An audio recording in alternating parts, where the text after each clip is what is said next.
Muy buenos días para todos y todas. Buenas tardes para aquellos que nos están hundiendo a este webinario desde Europa.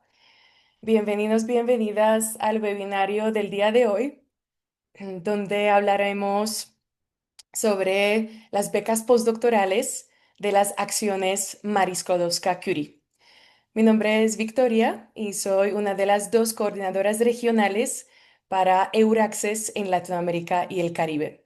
Mi compañera Charlotte, que está aquí también con nosotros, ella es responsable del cono sur del continente desde Brasil y yo desde Colombia soy responsable del cono norte de Latinoamérica y el Caribe. Además, tenemos el placer de tener dos invitadas especiales con nosotros para el día de hoy, pero antes de presentarlas, vamos a presentar un poquito las acciones de Marie Skłodowska-Curie y luego yo daré el paso a dos investigadoras excelentes que nos compartirán su experiencia y también les darán muchos consejos y recomendaciones para la escritura de sus propuestas en estas acciones Marie Skłodowska-Curie, en acción específica que son las becas postdoctorales. Si tienen alguna pregunta a lo largo del webinario, por favor pónganlo en la parte del Zoom que dice Q&A o preguntas y respuestas. Y también si quieren decirnos de dónde nos visitan, de dónde vienen, por favor pongan su país o su institución en el chat para que podamos ver de dónde se están conectando el día de hoy. Unos problemitas técnicos, pero ya estamos con ustedes. Bueno, entonces, como mencionaba al principio, les voy a presentar brevemente las acciones Marie Skłodowska-Curie y luego tendremos dos invitadas especiales, dos expertas investigadoras, a la doctora María del Pilar Quintana y también la doctora Angélica Cuapio. Y al final tendremos una sesión también para sus preguntas y respuestas. Antes de empezar a hablar de Marie Skłodowska-Curie, obviamente es supremamente importante mencionar el programa marco de la Unión Europea, que se llama Horizonte Europa. Es el programa más grande de la Unión Europea. Tiene una duración de 7 años, empezó en 2021 y durará hasta 2027 y tiene un presupuesto de 95,5 mil millones de euros por el periodo de los 7 años. Es un programa abierto a la colaboración internacional y a la participación de todos los investigadores del mundo. Esto es el esquema de Horizonte Europa para que puedan ubicar dónde se encuentran las acciones Marie Skłodowska-Curie. El programa Marco tiene tres pilares o cuatro, como a mí me gusta decir, porque el cuarto sería debajo de los tres pilares como un pilar transversal. Y las acciones Marie Skłodowska-Curie se encuentran en el pilar 1, en la ciencia excelente, que tiene un enfoque completamente abierto y eso significa que ustedes pueden proponer el tema de investigación que quieran. Las acciones Marie Skłodowska-Curie otorgan subvenciones para apoyar la formación, el desarrollo profesional y la movilidad de los investigadores. Las MSCA también apoyan el desarrollo de programas de doctorado excelentes y la colaboración internacional entre instituciones en el campo de investigación e innovación. Las Marie Curie están abiertas a todas las nacionalidades y a todos los campos de investigación. Como mencionamos, este es el programa principal de la Unión Europea para formación y desarrollo profesional de los investigadores. Aquí podemos ver unas palabras clave que están conectadas directamente con las acciones Marie Skłodowska-Curie. Tenemos primeramente la movilidad, que es supremamente importante. Siempre vamos a tener alguna movilidad geográfica, pero también para las acciones MSCA es importante tener movilidad interdisciplinar e intersectorial, o a veces lo llamamos el triple I, que el tercer I entonces sería la movilidad internacional. Obviamente, la dimensión internacional es supremamente marcada en las acciones Marie Curie. De hecho, es el programa más internacional que tiene el programa Marco Horizonte Europa. Como podemos ver, más de 37% de investigadores que hayan sido beneficiarios de estas becas llegaron de fuera de Europa. Obviamente, lo que es importante también tener excelencia en estas propuestas y la formación y desarrollo profesional siempre lo tenemos que tener como un punto focal. El enfoque abierto, como también mencionamos, es importante para que ustedes lo tengan presente, que la Comisión Europea no les va a dar, digamos, unos temas específicos, sino ustedes deciden en qué área de ciencia, innovación, tecnología quieren escribir su propuesta. Dentro de las acciones Mariskowska Curie tenemos estas 5 acciones y de estas 5 nos vamos a enfocar el día de hoy en las becas postdoctorales o postdoctoral fellowships, como decimos en inglés, para poder realmente hacer un webinario solo sobre estas acciones, porque podríamos hacer uno por acción, porque hay muchas cosas que podríamos hablar y desarrollar sobre cada de estas acciones. Pero enfocándonos en las becas postdoctorales, quería mencionar que estas becas son para individuales o para investigadores e investigadoras individuales, porque las Marie Curie tienen opciones o tienen oportunidades también para instituciones de investigación, sobre todo en las becas en las redes doctorales y en el Staff Exchange. Pero para los investigadores individuales tenemos 2 oportunidades. Tenemos la oportunidad para hacer un doctorado completo a través de las redes doctorales y COFAN. Y tenemos las becas postdoctorales donde los investigadores individuales de cualquier nacionalidad pueden aplicar a una estancia postdoctoral. Este año, 2025, la beca o la convocatoria está actualmente abierta. Abrió el 8 de mayo 2025 y cerrará el 10 de septiembre. Estas becas tienen 2 modalidades. Tienen la modalidad europea y tienen la modalidad global. La modalidad europea es para aquellos investigadores que están fuera de Europa y quieren trasladarse hacia un país europeo, y también para aquellos que están dentro de Europa y quieren trasladarse a otro país europeo. Como hemos mencionado, la movilidad es supremamente importante para tenerlo en cuenta. Estas becas tienen una duración de entre 1 año y 2 años. La modalidad global es un año más larga, puede tener hasta 3 años, porque es para aquellos investigadores que se están desplazando desde Europa hacia otro país fuera de Europa. Puede ser obviamente aquí a Latinoamérica, el Caribe, así que una institución de investigación en cualquier país de América Latina y el Caribe puede acoger investigadores a través de una beca postdoctoral. Am, estos investigadores se pueden quedar afuera entre 1 año y 2 años máximo, y luego van a tener una fase obligatoria de retorno hacia su institución de acogida en Europa, que sería el tercer año. Por lo tanto, estas becas tienen una duración un poquito más larga. ¿Qué son estos proyectos individuales? Son proyectos de investigación y formación en todas las áreas de ciencia, innovación, tecnología, obviamente siempre centrados en el desarrollo profesional de los investigadores. También, además de la beca, la Comisión Europea distingue estos 2 términos técnicos, por decirlo así. El primero son los secondments, que son posibles hacia otros países del mundo hasta 1/3 de la duración de la beca. Entonces, si ustedes van a hacer la modalidad europea en un país europeo, si quieren, esto no es obligatorio, ¿vale? Es opcional. Si quieren, pueden elegir otro país, otra institución donde pueden hacer un secondment hasta 1/3 de la duración de estos 2 años.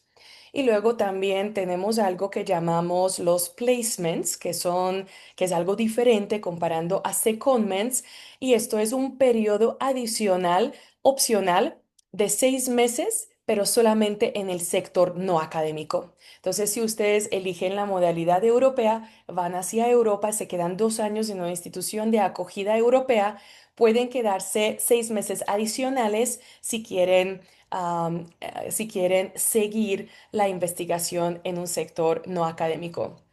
Pueden elegir su institución de acogida de 27 Estados miembros de la Unión Europea y más de 20 países asociados a Horizonte Europa. Así que tienen, la verdad, muchos países en Europa de los cuales pueden elegir su país de acogida.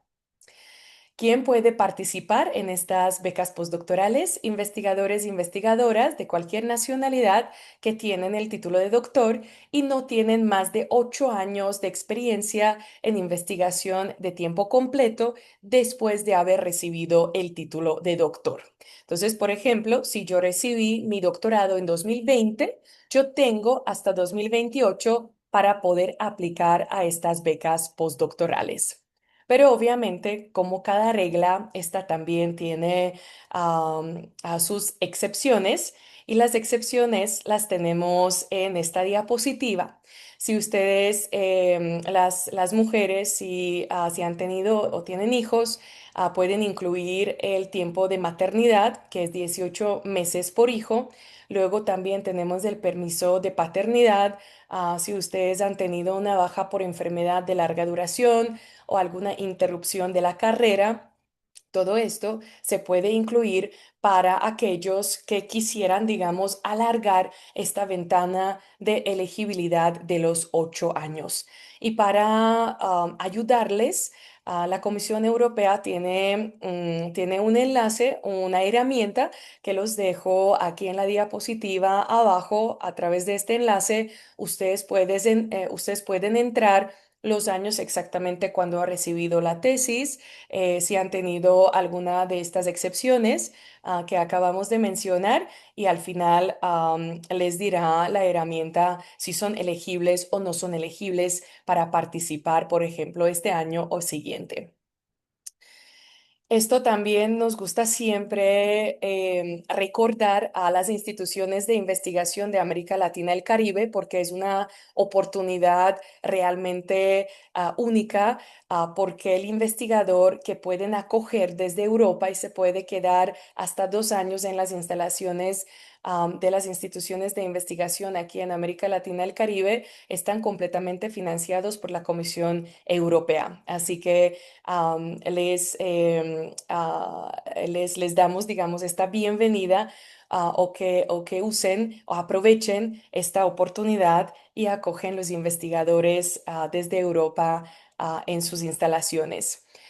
Esta es una de las herramientas a través de cual ustedes pueden dar visibilidad a su interés de acoger estos investigadores. Hay varias otras herramientas también, por ejemplo, existe la página que se llama MSCA.net, a través de cual también ustedes pueden expresar su interés para recibir investigadores, pero a través de la página Euraccess nosotros tenemos una parte que se llama Search for Hosting y ahí ustedes registran su organización, su institución de investigación y ponen un pequeño abstrato, cuál es su experticia, qué están ofreciendo, digamos, a estos investigadores si ellos eligen ustedes como su institución de acogida para la fase de fuera de Europa en la modalidad global. Entonces, podrían usar esta plataforma también.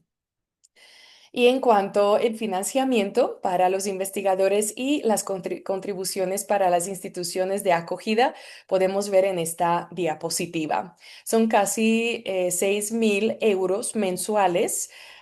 Como un salario para los investigadores, pero este salario siempre tenemos que tener en cuenta que es en bruto.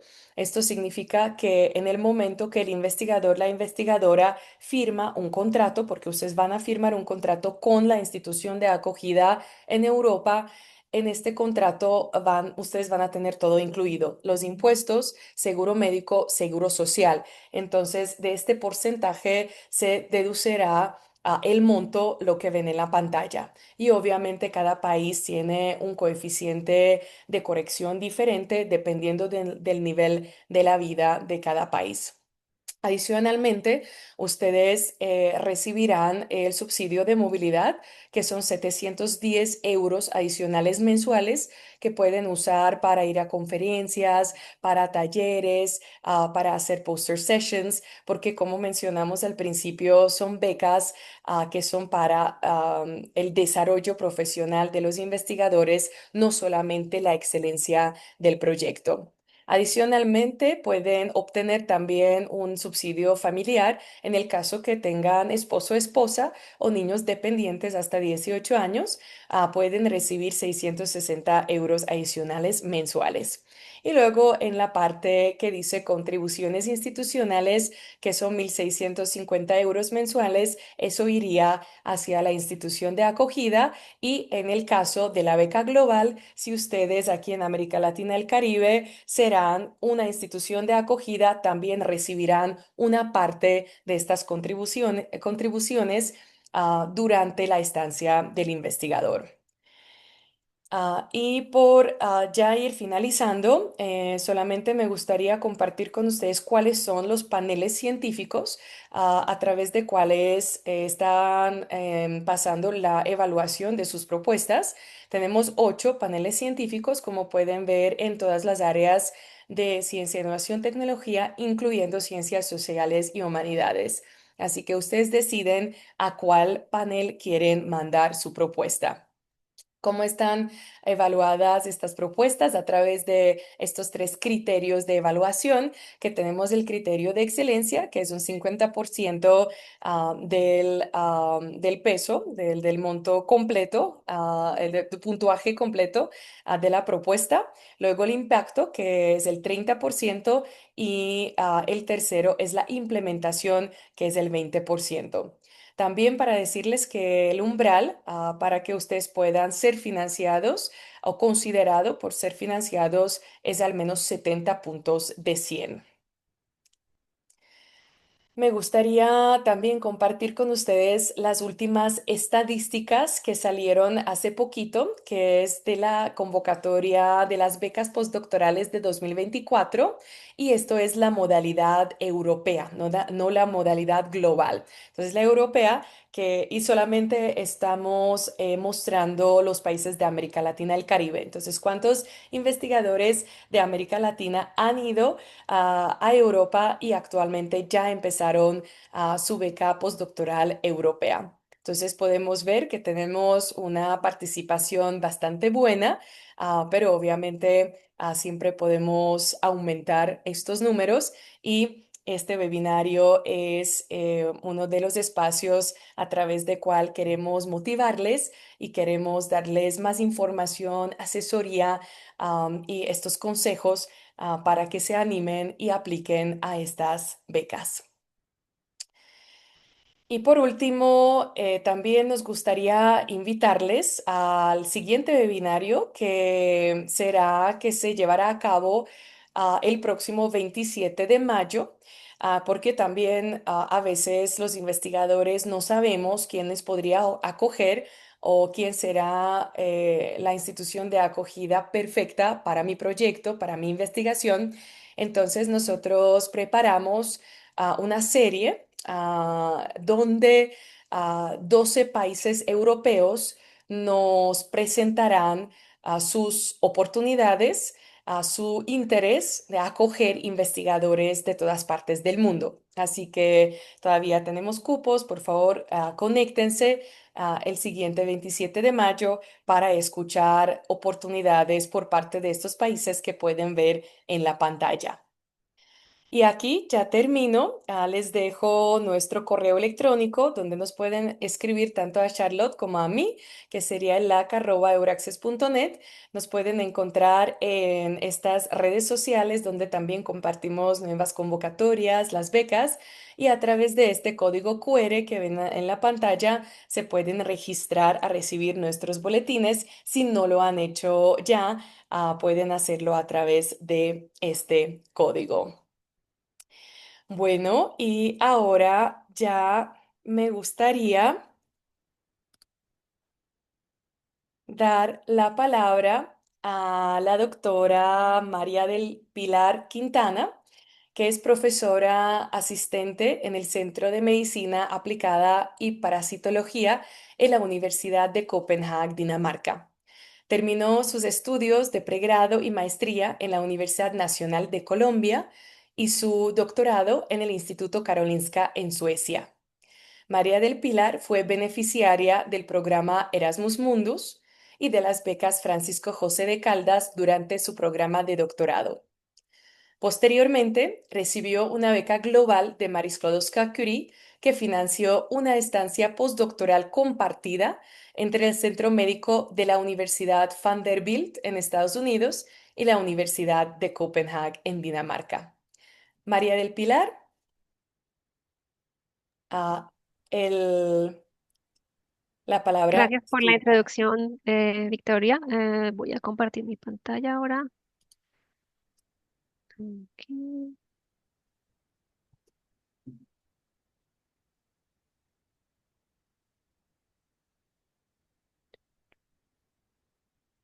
ya están viendo la presentación.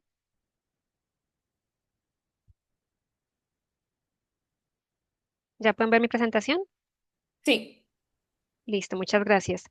Bueno, como les comentó Victoria, mi nombre es María del Pilar Quintana y les voy a hablar un poco de mi experiencia aplicando a estas becas. A ver si cambian mis diapositivas. Mm, No se están moviendo las diapositivas. A ver. Ahora sí. Vale. Entonces, lo primero que les quería mostrar es un poco de mi trayectoria profesional. Como Victoria les comentó, hice mi pregrado y mi maestría en biología y en bioquímica en la Universidad Nacional de Colombia.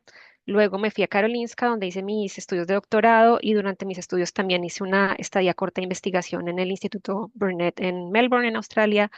Luego regresé a Karolinska a terminar mi doctorado y de ahí me vine para Dinamarca, donde hice mi postdoc entre el 2017 y más o menos el 2021.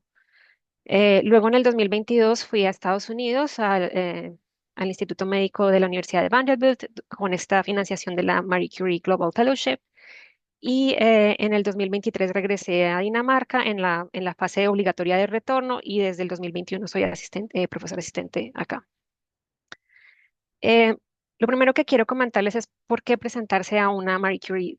A veces pienso pues que la gente no se anima a hacerlo porque como se dice, el success rate, la cantidad de personas que son aceptadas es bastante baja, que no sé cuántos son los números del año pasado, pero usualmente es entre el 15 y el 17%. Entonces a veces piensa uno como, no, ¿para qué? Ni para qué me presento, tal vez no me va a salir, entonces la gente se desanima muchísimo. Pero pues el objetivo también de este webinario es mostrarles que pues que es posible lograrlo y cuáles son las razones. Entonces, lo primero es pues que son unas becas muy prestigiosas, a pesar de que son muy competitivas y son para financiar estas estancias postdoctorales en investigación e innovación en cualquier campo del conocimiento. Están muy enfocadas, como Victoria comentó, en la transferencia de conocimiento entre el investigador y la institución anfitriona en la que se va a realizar la estancia postdoctoral. Entonces, está muy enfocada en ese desarrollo profesional, en apoyar personas que tienen un plan de su carrera muy claro y necesitan pues este apoyo financiero. Otra cosa que es muy buena es que a pesar de que es una iniciativa europea, está abierta para investigadores de cualquier nacionalidad y financia pues básicamente el salario del investigador y como Victoria comentó, tiene unos valores ajustados dependiendo al país al que ustedes vayan a hacer su estancia postdoctoral. Incluye también fondos para facilitar el entrenamiento y asistir a conferencias, presentar pósters, también si de pronto necesitan un curso adicional en alguna técnica o de pronto visitar un laboratorio como en estos secondments, también hay fondos para este tipo de actividades. Eh, algo que creo que es importante aclarar es que estas becas no financian el proyecto como tal, entonces hay que asegurarse que el laboratorio que los va a recibir tenga financiación extra para, digamos, para correr el proyecto como tal. Eh, Uno de los primeros pasos, y creo que es el más importante antes de que empiecen a escribir la aplicación, es encontrar una idea y encontrar un grupo o una institución anfitriona que sea coherente con esa idea que ustedes tienen. Yo tenía la ventaja, pues que yo ya estaba acá en Copenhague cuando decidí presentarme a estas convocatorias. Yo estoy vinculada acá desde el 2017. Estoy vinculada al Surface Team, que está enfocado en inmunología y parasitología, particularmente en patogénesis de malaria placentaria. Estudiamos particularmente este antígeno que se llama VAR2CSA y tenemos una red de colaboradores en África que facilita mucho nuestro trabajo pues, en malaria, porque allí es donde es un problema la malaria. Estando acá en el grupo, pues yo estuve leyendo muchos artículos y encontré un artículo que me pareció súper interesante y pensé que era muy útil para lo que estamos haciendo en este momento acá. Y este artículo era de este laboratorio en el Instituto Médico de la Universidad de Vanderbilt, es del laboratorio de Evelyn Georgiev. Ellos, digamos, tienen como intereses similares a los nuestros, pero es más inmunología y virología. Ellos no trabajan con parásitos, hacen mucha biología computacional, están enfocados en el descubrimiento de anticuerpos monoclonales y en el diseño de vacunas. Entonces yo pensé, este sitio es como perfecto para hacer un Global Fellowship en el que aplicamos las técnicas que ellos están utilizando para nuestro problema en malaria placentaria. Entonces, digamos, ese es como uno de los principales trucos de la Marie Curie, es encontrar una idea que, en este caso para las becas globales, en el que el conocimiento que uno trae de sus estudios de sus estudios de doctorado y estas dos personas o estos dos laboratorios que uno está involucrando hacen como este perfecto equipo para ejecutar este proyecto. Em, Ahora quiero hablarles un poco más como de recomendaciones más generales y más específicas respecto a cómo escribir la propuesta. Entonces, lo primero es que empiecen muy temprano. Digamos, ahorita la convocatoria se cierra el 10 de septiembre y tal vez ustedes piensan, no, tengo meses para escribir. El tiempo se pasa súper, súper rápido, entonces yo les recomiendo que empiecen ya. De hecho, ya mayo para mí se siente un poco tarde. Entonces, empiecen lo más antes posible. Yo me presenté en las convocatorias del 2020. Normalmente el deadline es siempre en septiembre, principios de septiembre. La otra recomendación es que se tomen su tiempo para conocer muy bien la institución, el laboratorio y la persona que va a ser su anfitrión o anfitriona y empiecen a crear un vínculo de comunicación con esta persona. O sea, tengan muy claro en qué están trabajando, cómo eso encaja con lo que ustedes quieren hacer y con el perfil que ustedes tienen en su hoja de vida. Y empiecen ese contacto temprano. En mi caso, el primer correo que yo tuve con Evelyn fue en febrero del 2020, entonces si ustedes pueden ver, estamos hablando de, no sé, 6, 7 meses de anticipación en que yo empecé a contactarlo, a decirle, bueno, quiero hacer esto, me recibe, presentémonos a esta beca, ayúdenme a escribir esto, entonces como empezar esa comunicación muy, muy, muy temprano. También que aprovechen mucho la experiencia y el conocimiento de su laboratorio anfitrión, porque pues digamos, ustedes pueden traer una idea, pero tiene que ser eh, estas becas cuando escriben, ustedes la propuesta tienen que ser muy, muy, muy específicas y tiene que ser muy evidente que ustedes manejan el tema muy bien. Entonces a veces uno está un poquito como inseguro, entonces es mejor con la persona que va a ser su anfitrión, aprovechar el conocimiento de ellos para hacer la propuesta muy, muy, muy fuerte. La otra cosa es pues que se inscriban en eventos como este, en talleres y seminarios para que se familiaricen con el formato de la propuesta porque digamos, las instrucciones, la guía de cómo presentarse es súper larga y tienen que seguirla al pie de la letra. Yo no puedo enfatizarles suficiente esto. Tienen que familiarizarse muy bien con la guía, no omitir ninguna de las aspectos que les dicen que deben estar incluidos. Entonces, eso toma bastante tiempo. Yo, por ejemplo, y pues me imagino que en muchas universidades también existe lo mismo, acá en la Universidad de Copenhague hay un taller todos los años donde entrenan a la gente cómo escribir estos grants. Entonces, normalmente son 3, 4 días con jornadas continuas en las que les enseñan a las personas cómo presentarse a estas becas. Yo en particular estuve en el taller del 2020, que fue en junio, y después de esto, también otra cosa que yo traté de hacer mucho fue buscar aplicaciones exitosas. Hay muchas disponibles. Si solo hacen Google, pueden encontrar aplicaciones que la gente ha puesto y que han sido exitosas y otras que no, para uno familiarizarse como qué tipo de cosas necesito escribir, qué tipo de cosas necesito incluir, cómo se ve la aplicación en general. Y como basándose en eso, pueden empezar a escribir un primer borrador. Traten de hacerlo con tiempo porque es muy demandante, tiene muchos detalles. Entonces, mi primer borrador fue como a mediados de julio del 2020. Sobre ese borrador, pues recibí correcciones de una oficina acá que proporciona apoyo para estas aplicaciones y con eso generé un segundo borrador que ya estaba bastante cerca del deadline de aplicación. Ese borrador fue a finales de agosto.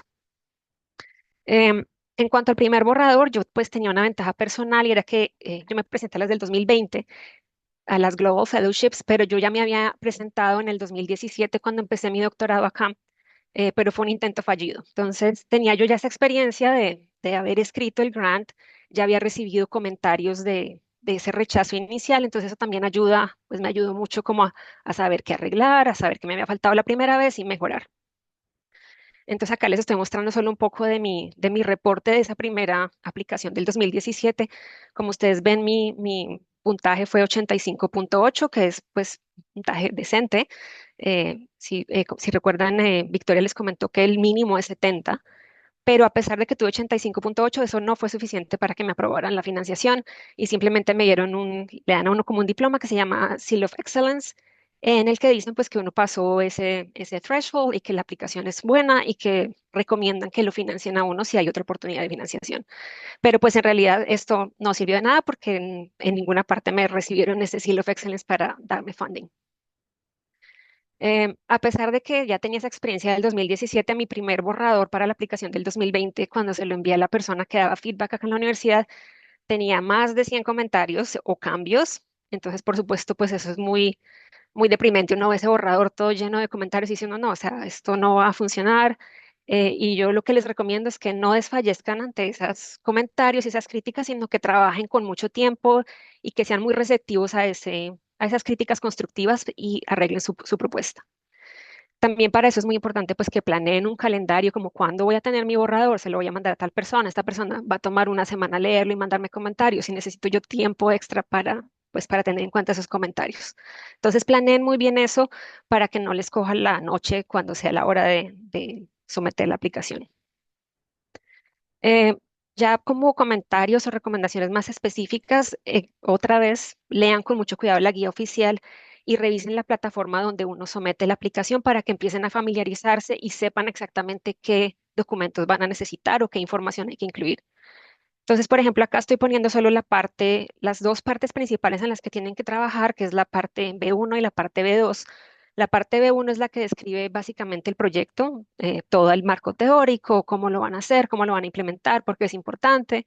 Y la parte B2 describe más la hoja de vida de ustedes y el perfil de la universidad y del laboratorio que los va a recibir. Pero aparte de esto, hay otro montón de cosas que hay que incluir. No sé si tienen que tener permisos éticos, bueno, un montón de cosas que están en la plataforma donde se somete la propuesta. Entonces, yo les recomiendo que lean eso con mucho tiempo de anticipación y que preparen una lista de requisitos y documentos a preparar para que ustedes vayan como tachando, bueno, este documento ya lo tengo, esto ya lo tengo, ya lo tengo, ya lo tengo, para que al final estén completos y no vayan a tener ningún documento faltante, pues porque lo último que uno quiere es que le rechacen la aplicación porque le falta un papel. También otra cosa que es súper importante es que usen las plantillas oficiales que las plataformas tienen y que usen los títulos y los subtítulos que ellos recomiendan. Aquí no hay necesidad de ser creativos en este aspecto porque los evaluadores, ellos tienen instrucciones muy claras de qué es lo que la propuesta tiene que incluir. Entonces, si ustedes empiezan a cambiar los títulos, para ellos va a ser más complicado encontrar esa información y va a ser más difícil que ellos les den un buen puntaje porque no encuentran fácilmente lo que necesitan evaluar. Entonces, por ejemplo, acá les muestro la instrucción. Acá dice la parte B1, tiene que incluir este fragmento que es la excelencia, tiene que incluir una descripción de la calidad, de la credibilidad del proyecto, de por qué es novedoso, etcétera. Eso es la instrucción. Y si ustedes miran un fragmento de mi aplicación, pueden ver que yo usé exactamente los mismos títulos y subtítulos.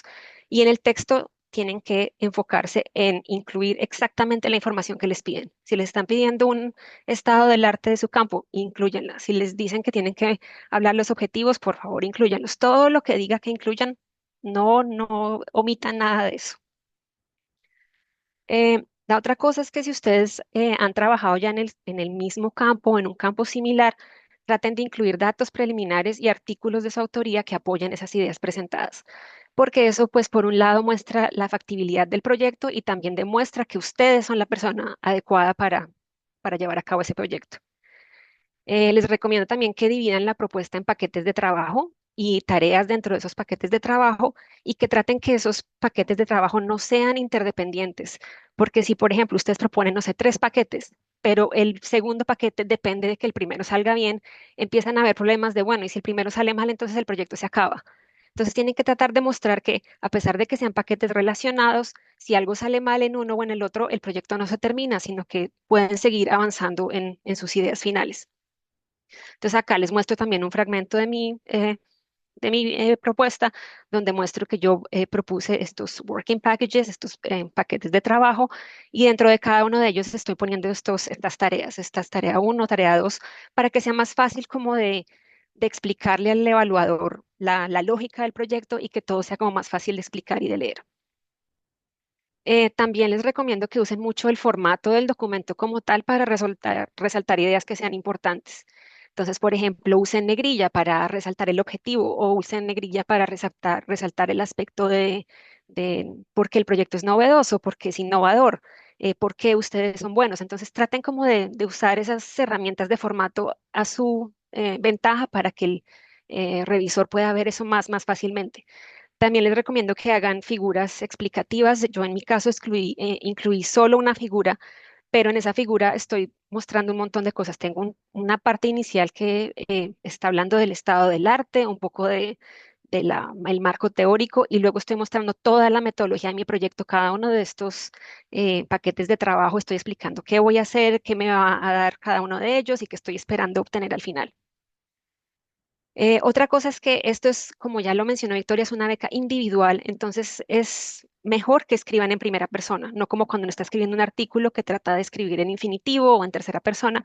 En este caso es mejor que hablen de ustedes, entonces siempre escriban, yo voy a hacer tal cosa, yo voy a hacer esto, voy a hacer lo otro, a pesar de que todos sabemos pues que no es un trabajo solo porque probablemente van a tener asistencia a otras personas, es muy importante que suene a que ustedes son los que van a hacer todo. Entonces acá les muestro otra vez un fragmento de mi propuesta en que siempre digo, I will do this, I will express this, I will bla, bla, bla. Entonces háganse el centro de toda la historia. Ustedes son los que van a hacer esto, ustedes son los que importan para estas aplicaciones.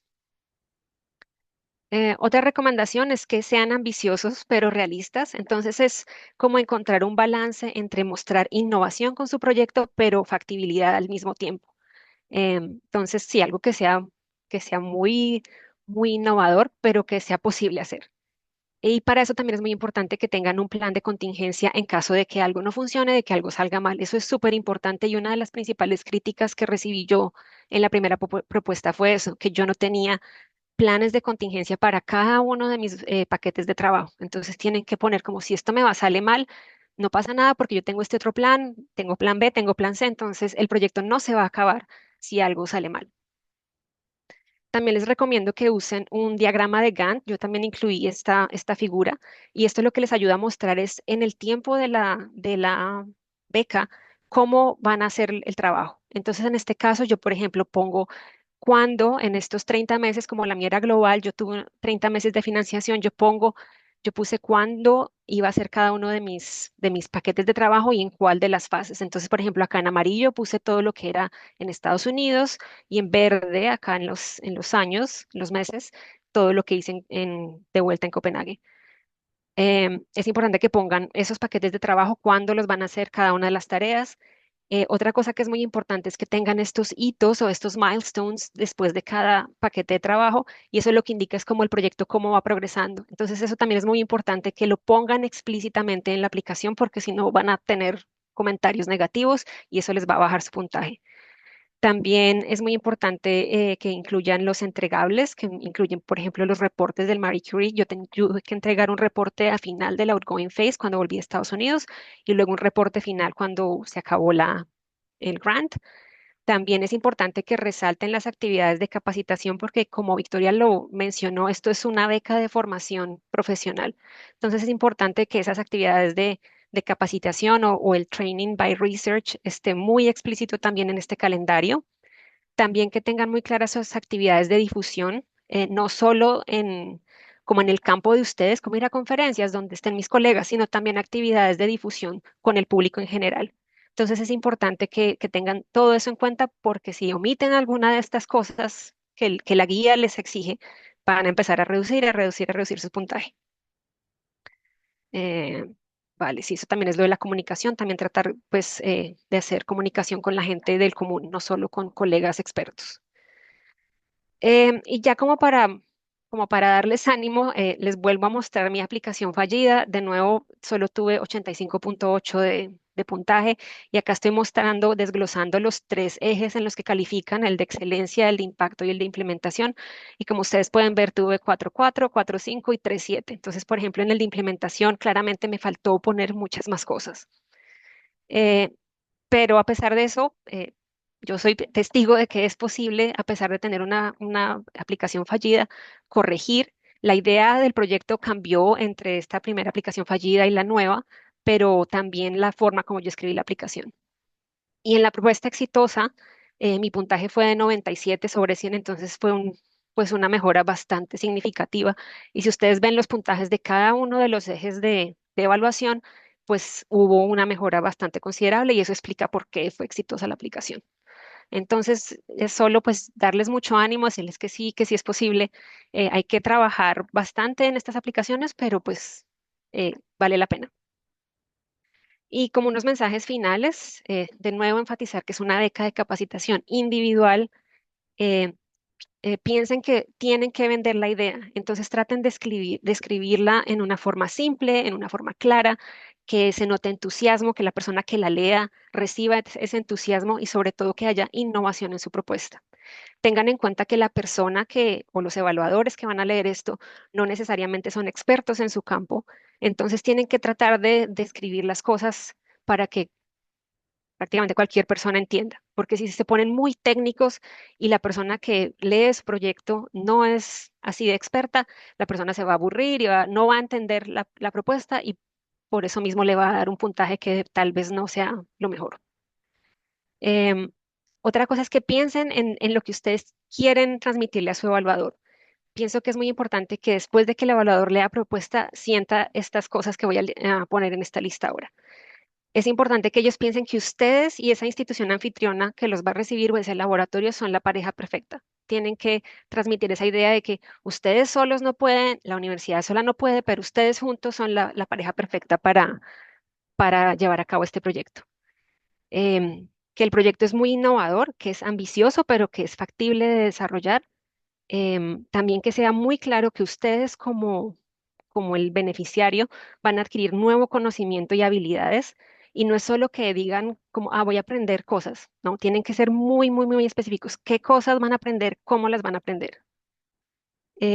También es muy importante que con su hoja de vida y con la escritura de esta aplicación demuestren que usted tiene una trayectoria profesional clara y que esta beca les va a ayudar a avanzar con sus planes a corto y largo plazo. Entonces también tengan muy presente eso, que sí tiene que ser como de aprendizaje, pero ustedes tienen que demostrar que ustedes tienen una meta clara y están haciendo esto no por hacerlo, sino porque ustedes tienen un objetivo muy claro y esto es lo que les va a ayudar a alcanzar uno de esos objetivos.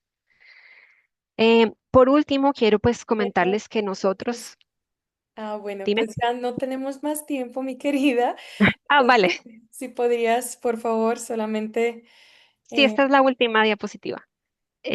Decirles que nosotros estamos interesados en apoyar una aplicación como institución anfitriona, entonces para que revisen la página de mi grupo y si alguno cree que su hoja de vida es compatible con lo que nosotros hacemos, me envíen su hoja de vida para ver qué posibilidades hay de apoyarlos con una aplicación en conjunto.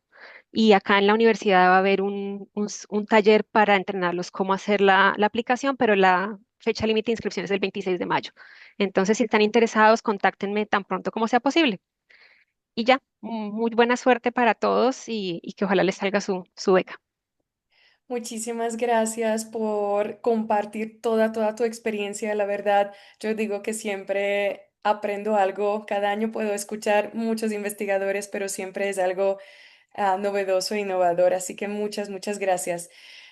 Tenemos muchas preguntas, pero vamos a seguir con la doctora Angélica y después ya les estamos respondiendo unas en la parte de Q&A y luego al final todavía, como les prometí, vamos a tener unos 10 minuticos para responder sus dudas. Así que ahora me gustaría invitar a la doctora Angélica Cuapio, que es inmunóloga y consultora científica con amplia experiencia y formación internacional en investigación científica. Ha sido financiada por la Comisión Europea a través de tres becas de Marie Sklodowska Curie, un doctorado y dos postdoctorados. Ha sido evaluadora experta de propuestas para la Comisión Europea en programas como las Marie Curie a redes doctorales. Actualmente radica en México, donde asesora a investigadores e instituciones en la preparación de propuestas exitosas para Horizonte Europa, como las becas postdoctorales de las acciones Marie Curie y otros esquemas internacionales. Para más información sobre sus servicios de consultoría, pueden visitar su página web que les dejará en su presentación. Angélica, por favor, la palabra es tuya. Muchas gracias, Vicky, y buen día a todos, todas. Muchas gracias por la presentación, por el gran panorama que nos dieron ya de una forma muy estructurada, Vicky y después María del Pilar. Y con lo que nos dio María Pilar, creo que ya esto a mí me facilita mucho lo que voy a hablar ahora, porque ya en la práctica nos explicó María del Pilar qué es lo que se necesita, en qué se necesita poner atención, ¿no? A la hora de escribir. Entonces, lo que yo les voy a compartir del día de hoy es resultado de mi experiencia como aplicante para el doctorado, postdoc, pero también como evaluadora de estas aplicaciones. Y ya por cuestiones de tiempo, que creo que va a tener que reducirlo un poco, pero ya vi varias de sus preguntas. En cuanto a sus preguntas, nada más encapsularlas brevemente en el sentido de que muchas de las que están haciendo sobre qué país, cuándo aplicar, si puedo hacer un secondment aquí, un placement allá, todo esto va a depender de todos los criterios de movilidad y esto lo encuentran en la página. Entonces, con estos criterios de movilidad se resuelven muchas de estas preguntas y algunas otras, pues sí hay que ir caso por caso, pero espero que en la presentación de ahora podamos resolver algunas de ellas también encaminadas. Les presento les comparto mi presentación ya muy rápidamente.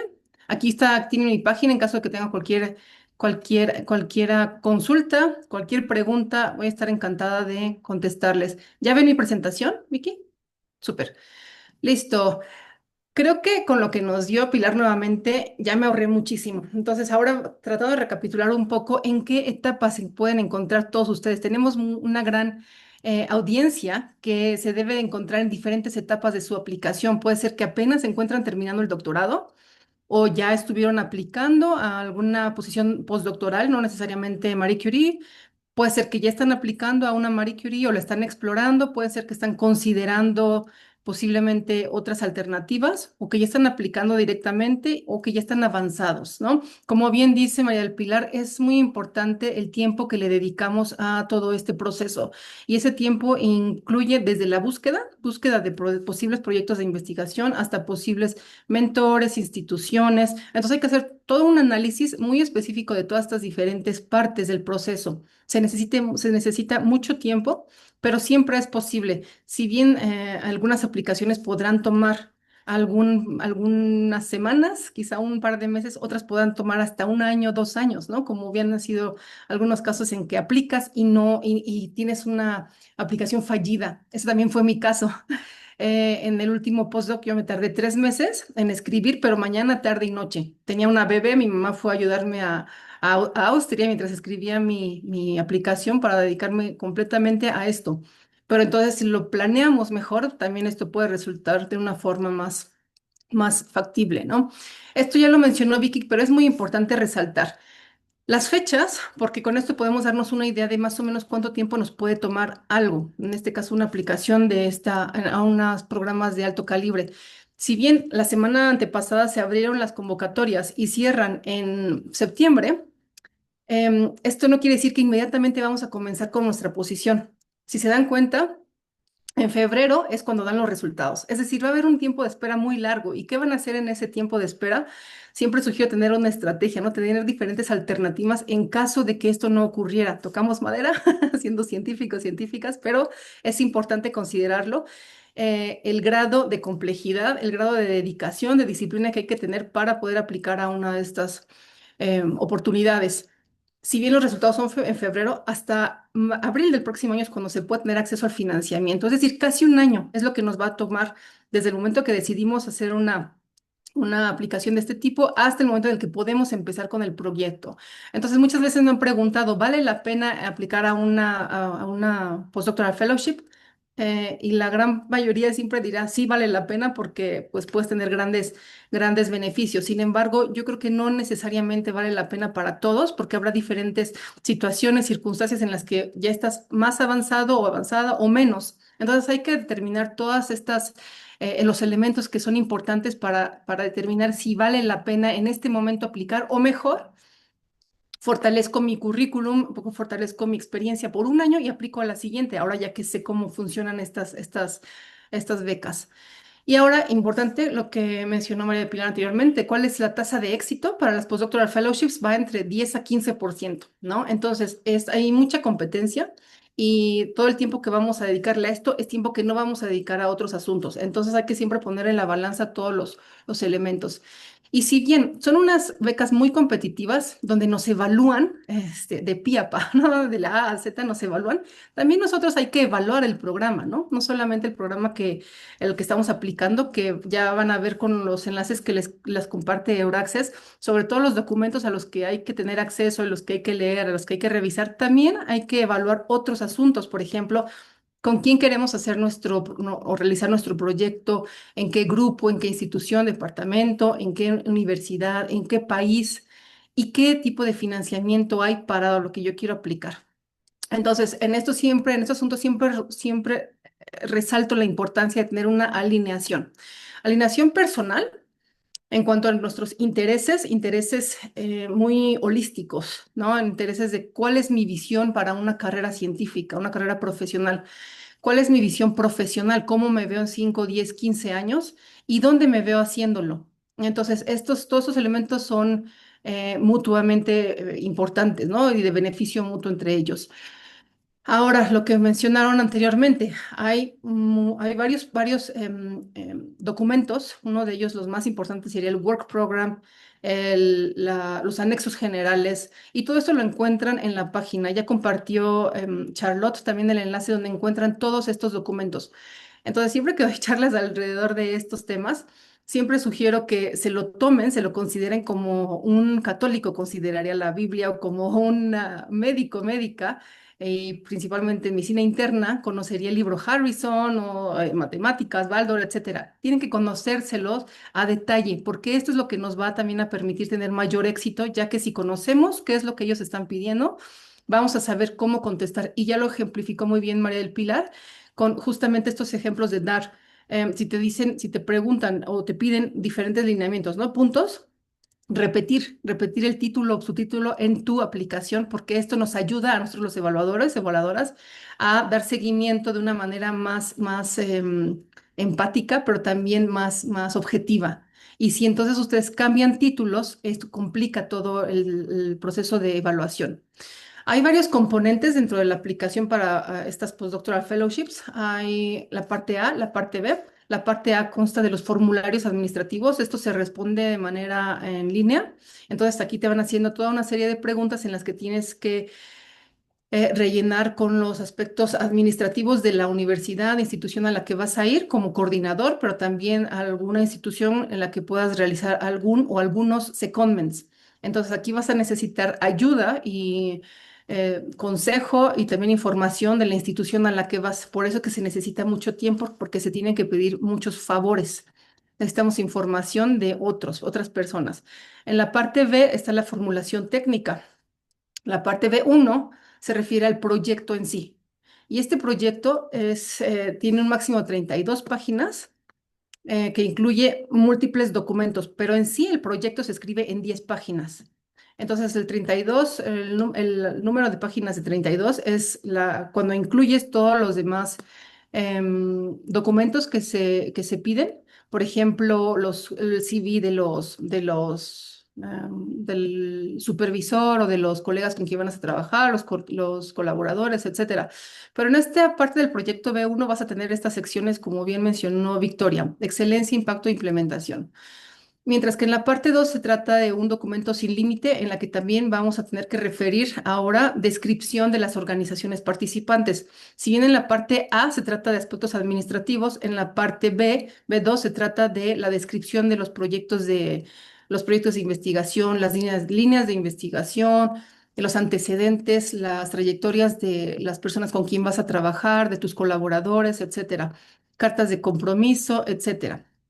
Pero quizá en esta parte lo más importante, lo que debe tener mayor peso, va a ser todo, pero en este caso va a ser la parte del proyecto, la parte B1. Y bueno, ¿qué es excelencia? ¿Qué es impacto? ¿Qué es implementación? Esto se refiere no solamente al contenido científico de tu proyecto, sino se refiere a otros elementos muy importantes. Además de estos factores, excelencia, impacto y calidad de la implementación, se va a valorar la interdisciplinariedad, es decir, cuando integras información, datos técnicos, herramientas, perspectivas, conceptos o teorías de dos o más disciplinas científicas. Por ahí preguntaban en el chat si tengo un proyecto interdisciplinario y multisectorial es decir, academia, industria, por ejemplo, ¿cómo defino el área de investigación a la que voy a aplicar? Esto va a depender también del concepto, del método conceptual que vas a tener, la metodología que vas a implementar, las palabras clave te van a decir para qué área de investigación vas a tener que aplicar. Los puntos de evaluación para cada criterio se basan en un total de 5 puntos cada subpunto. Ahora les voy a demostrar, todo esto es como mucha teoría, pero cuando ya lo ven, como lo mostró María del Pilar, cuando ya lo ven escrito, ya es más fácil captarlo, ¿no? Y justo la evaluación, las propuestas que tienen un puntaje mayor al 70% son considerados para financiamiento, pero esto no quiere decir que por tener 70% ya vas a tener éxito en tu aplicación. Si no, son varios factores y va a depender del threshold de cada año. Ahora nada más para regresar un poquito a esto de excelencia. ¿Qué es la excelencia? Y por eso les mencioné anteriormente la importancia en la alineación personal, profesional e institucional. Cuando estos factores los unimos, los fusionamos dentro de nuestro proyecto de investigación, es lo que nos va a dar la excelencia.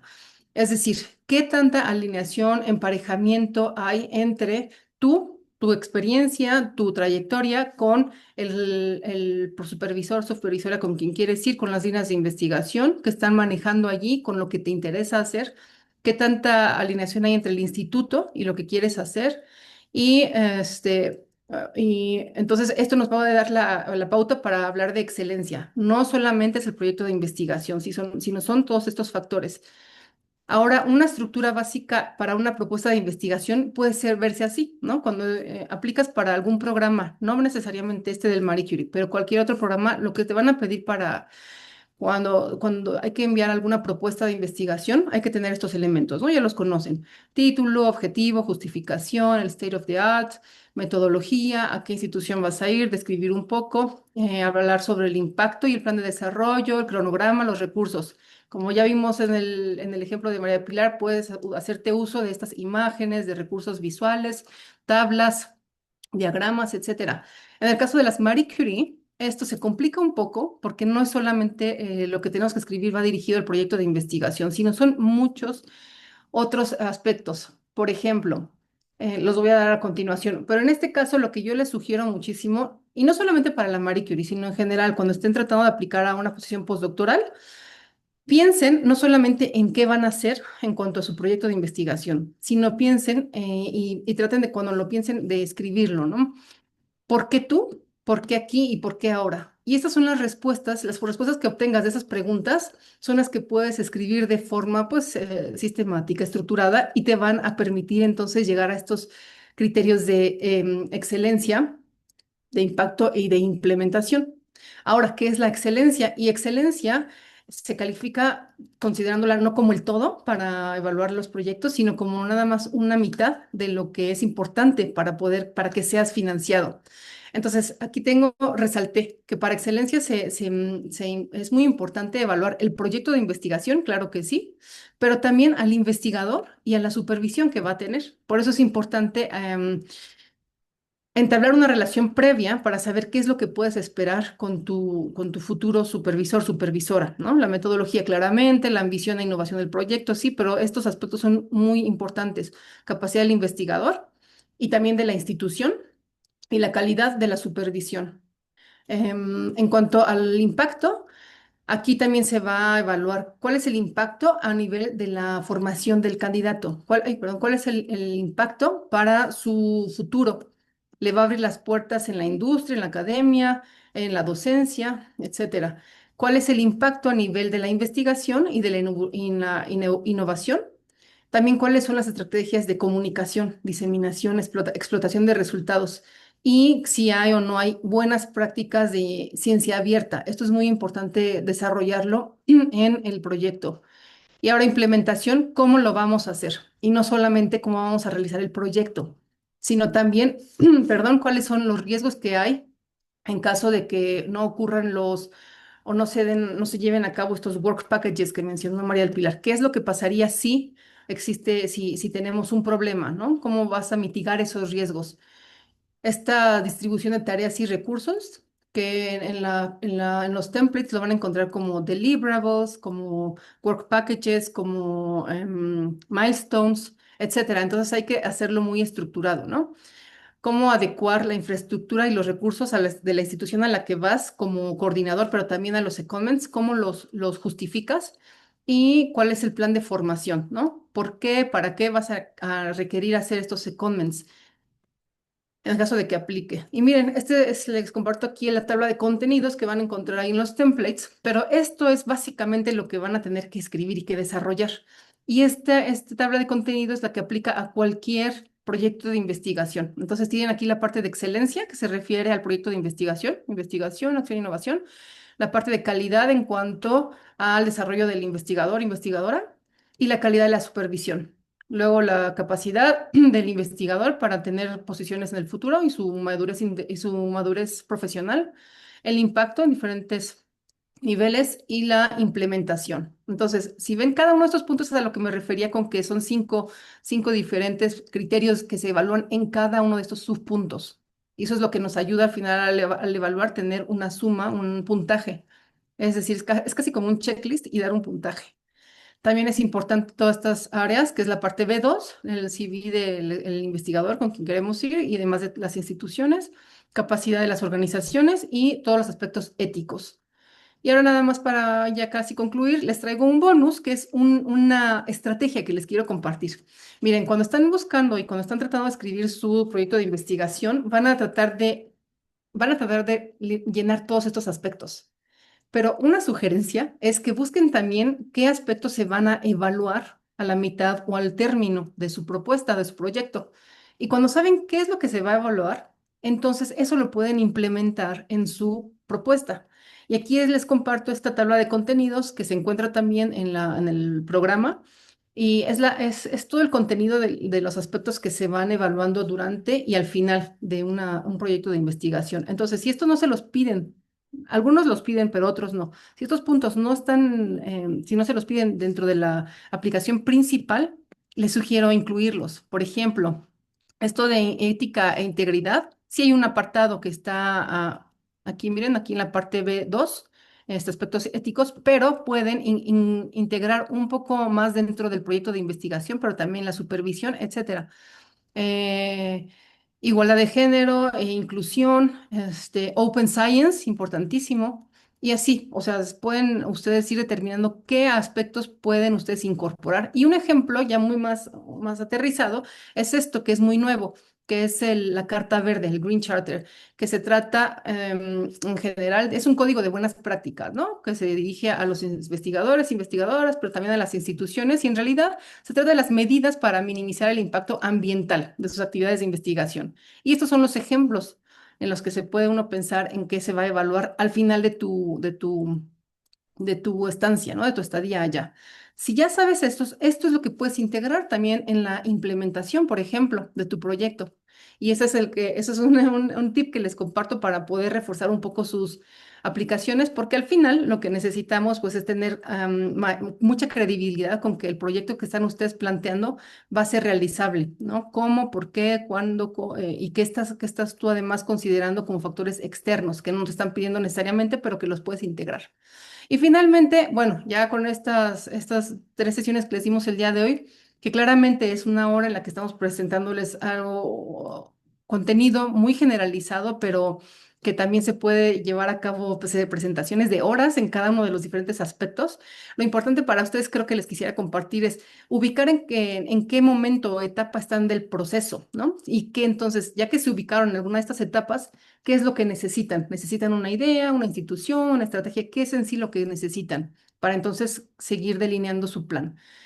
Y ahora que están delineando o diseñando su plan, hay que escribir mostrando esto, coherencia y visión, y regresamos nuevamente a la alineación entre estos ejes. Y finalmente, activar sus redes de apoyo, contactar a potenciales supervisores, supervisoras, buscar testimonios, como por ejemplo el de María del Pilar, el mío, que ya quienes ya lo han hecho, ¿no? Y qué es lo que los obstáculos que se pueden presentar, identificar colaboradores, etcétera. Recuerden que se necesita mucho tiempo y se necesita pedir muchos favores. Entonces, finalmente les comparto mi página. En caso de que tengas cualquier duda, pregunta, adelante, ahí estoy. Y si quieren hablar conmigo sobre sus postulaciones, también serán bienvenidos. Muchas gracias.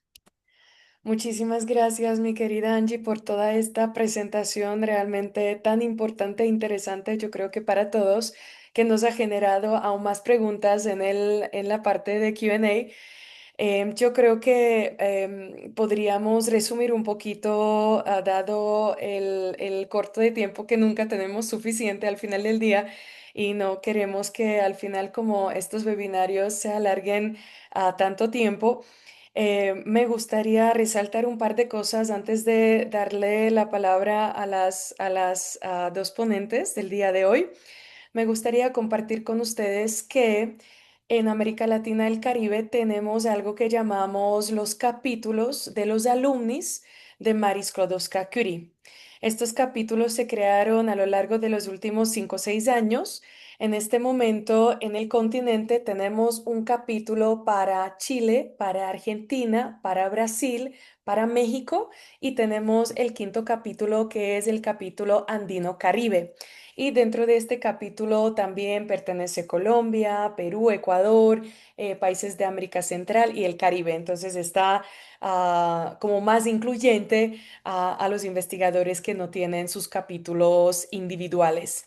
Ustedes obviamente pueden contactar también a estos alumnos, pueden preguntarles algunas recomendaciones y obviamente en el momento que tengan su propia beca, pueden formar parte de estos capítulos que son realmente una joya porque aprenden muchísimo a través de estos capítulos. Entonces, esto podemos también, los contactos les podemos compartir después. Angélica, por ejemplo, pertenece al capítulo México de los alumnis.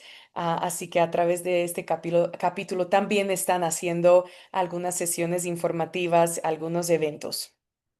Em, Luego estaba viendo que nos preguntaban por los cuántos evaluadores están evaluando las propuestas. Si no estoy mal, al menos tres.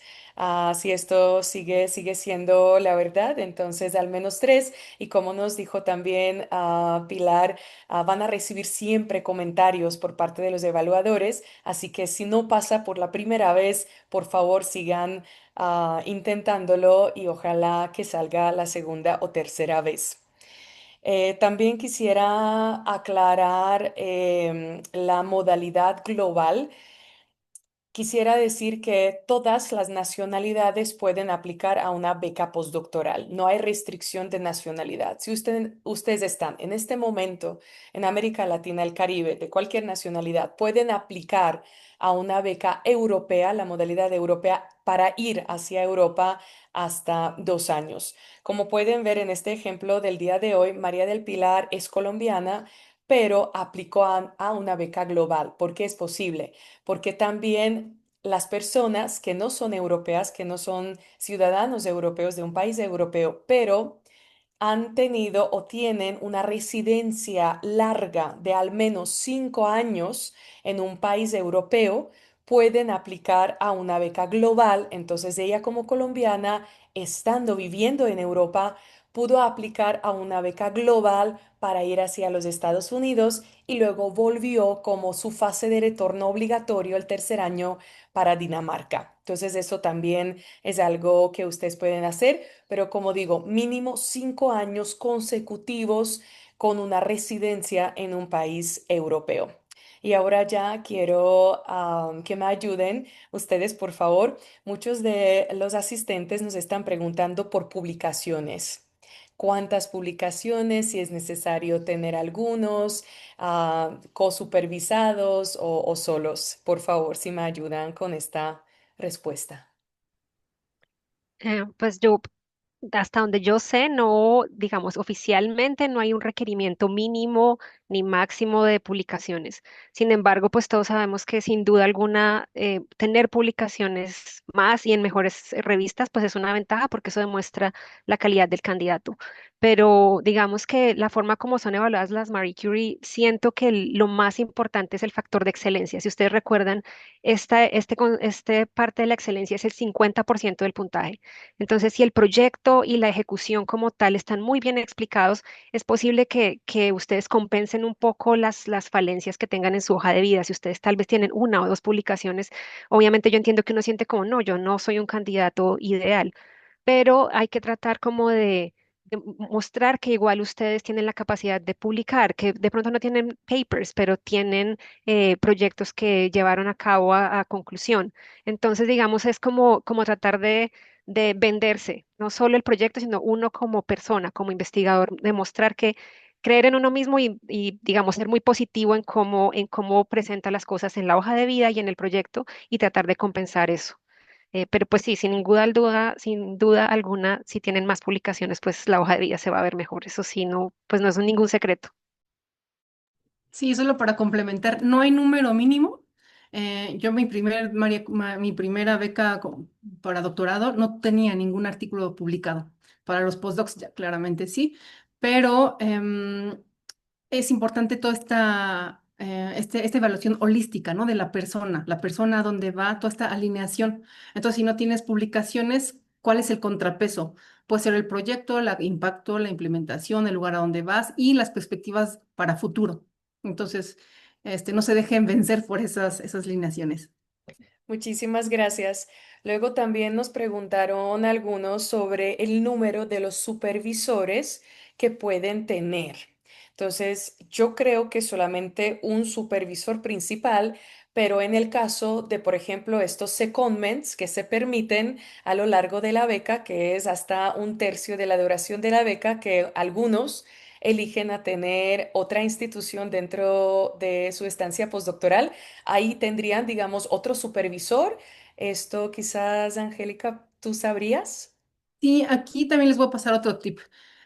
Es importante tener primero claramente el coordinador. El coordinador no es necesariamente el supervisor. Si tienes un coordinador o quieres aplicar con alguien que tiene mucho prestigio, es posible y puede recomendarse, porque entonces eso quiere decir que él o ella ya han tenido otros financiamientos de este tipo o que va a facilitar un poco ya por la experiencia. Sin embargo, los coordinadores son jefes o jefas que están muy ocupados y la supervisión no va a ser tan adecuada. Entonces, si hay un supervisor dentro de tu mismo departamento que esté fungiendo como el supervisor principal, eso sería ideal, tener el coordinador y alguien que va a supervisarte de forma directa, ¿no? Quizá el coordinador va a ser ya lo más administrativo, como un panorama general, pero el supervisor es quien va a estar ahí al lado de ti, digamos.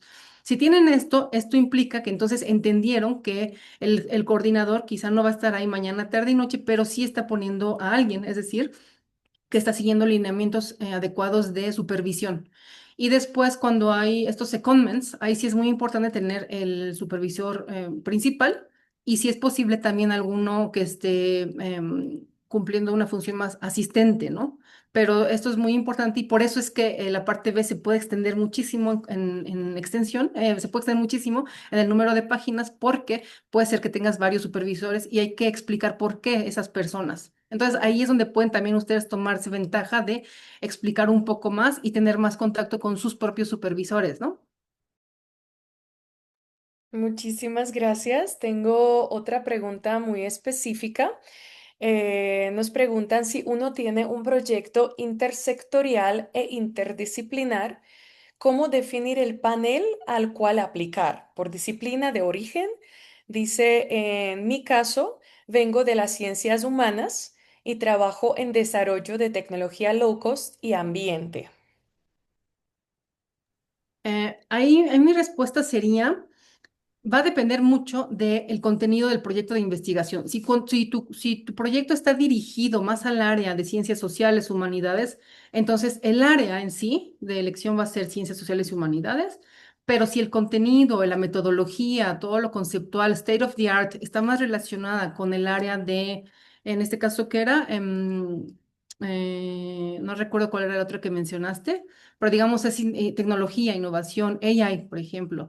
Tienes que hacer ese balance. ¿Por qué? Porque depende del área que elijas, es que van a elegir a los evaluadores, evaluadoras. Entonces, si tu proyecto de investigación está más cargado de áreas sociales, pero lo mandas al panel em, digamos, energía, ¿no? O life sciences, entonces la evaluación va a ser muy diferente porque el panel al que estás enviando no es el adecuado. Entonces, sugerencia es también hacer un balance. ¿Cuáles son tus palabras clave dentro del state of the art o en general el proyecto de investigación? Y con eso te vas a dar cuenta para dónde va a estar inclinado más. Para donde esté inclinado más es donde se sugiere entonces enviar a estos paneles, ¿no? Tu aplicación. Y yo no sé ahora cómo sean las cosas, pero yo recuerdo que cuando yo me presenté en la parte A, lo que se llena uno en la plataforma, uno podía escoger como el panel principal, como quiero este como mi prioridad número uno, pero uno podía poner otro para que sea como interpanel, pero siempre normalmente recomiendan pues que uno escoja un panel.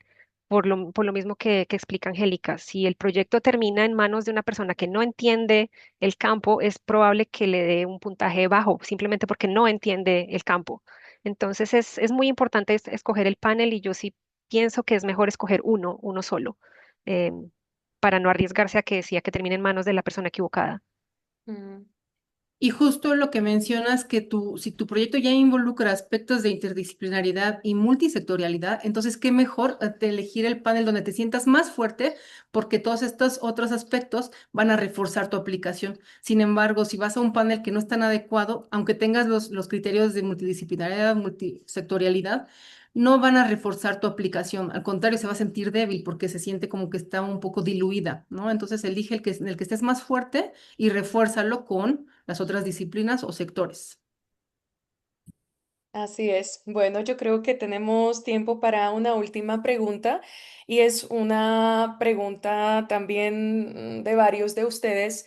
Nos están preguntando por más asesoría, por estos talleres de la escritura de propuestas, quién les puede apoyar o si mi institución, por ejemplo, no cuenta con una oficina de estas becas o las oficinas que, por ejemplo, tienen a las oficinas europeas, entonces, ¿qué pueden hacer? Pues obviamente primero siempre tienen que elegir una institución de acogida en Europa, en el caso de las becas o la modalidad europea, y muchas universidades cuentan con una oficina de becas que normalmente llaman el Grants Office y ellos ofrecen esta asesoría gratuita para aquellos que están interesados en hacer una estancia postdoctoral con ellos. Como también mencionó María del Pilar, su institución, la Universidad en Copenhague, Universidad de Copenhague, también tiene pues esta posibilidad de hacer unos talleres o esta asesoría específica para ustedes y muchas universidades lo hacen. Como les mencioné también, por favor, conéctense el 27 de mayo. 12 países nos van a compartir sus opciones, sus posibilidades para acoger investigadores de fuera de Europa o de fuera de sus países y ellos les van a contar toda la asesoría que tienen. Y también en nuestro correo de seguimiento que van a recibir en unos 2 días, vamos a incluir todos los enlaces para el guía de aplicante, las asesorías, también los webinarios que hemos hecho para ustedes, los tutoriales, los guías. Entonces, todo lo que podamos por parte de ustedes para apoyarles en su escritura y en ese camino. Y ahora, ya como último, me gustaría darle la palabra para ambas, si en un minuto podrían dar un último consejo o una última recomendación a nuestros asistentes. No, yo la única cosa que quiero enfatizar mucho es que a pesar de que suena muy difícil y muy complicada la aplicación, los invito a que lo intenten, a que empiecen con tiempo y tal vez si para este año no se sienten preparados, empiecen desde este año pensando en las aplicaciones del 2026. Tómense su tiempo. porque sí es bastante demandante y tiene muchas cositas, aspectos que hay que incluir. Como decía Angélica, hay que pedir favores, información de la universidad que lo va a recibir, que me cuenten qué actividades hacen, quién es el decano, cosas como prácticas de la institución. Entonces, tómense su tiempo y piensen que sí es posible. Yo, como dije, la primera vez cuando recibí mis comentarios fue como, no, la tragedia fue como terrible. Los comentarios a veces los toma uno muy mal, muy personales. Entonces los invito a que no, a que como dejen eso de un lado y vayan con una actitud positiva y lo intenten.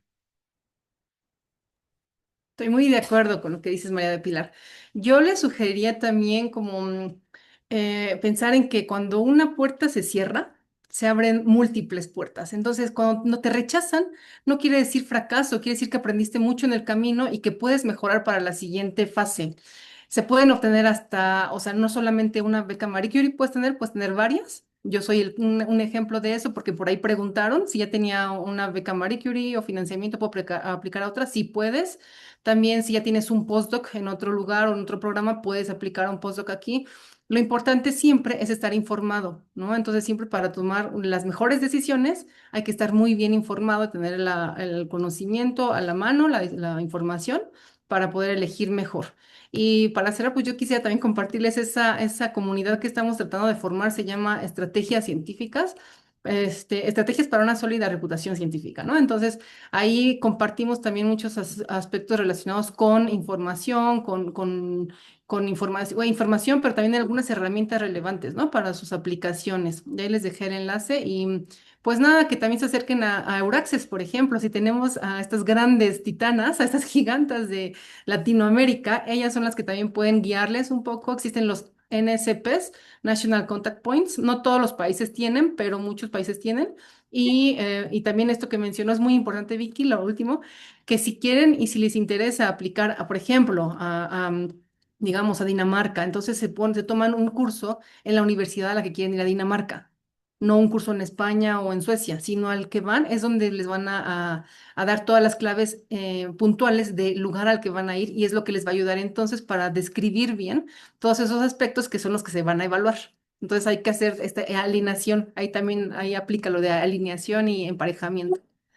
Pues muchas gracias, Vicky, Euraxes, María del Pilar y Charlotte. Muchas Muchísimas gracias. Muchísimas gracias por su presencia, por compartir con nosotros esta experiencia, estos conocimientos tan importantes. Muchas gracias a todos los asistentes por quedarse hasta este momento. Compartiremos obviamente con ustedes la grabación de este webinario y también a las ponentes nos mandarán sus presentaciones para que tengan también los contactos y los enlaces directamente de las presentaciones. Así que les deseamos un súper lindo día, tarde y hasta pronto. Muchas gracias.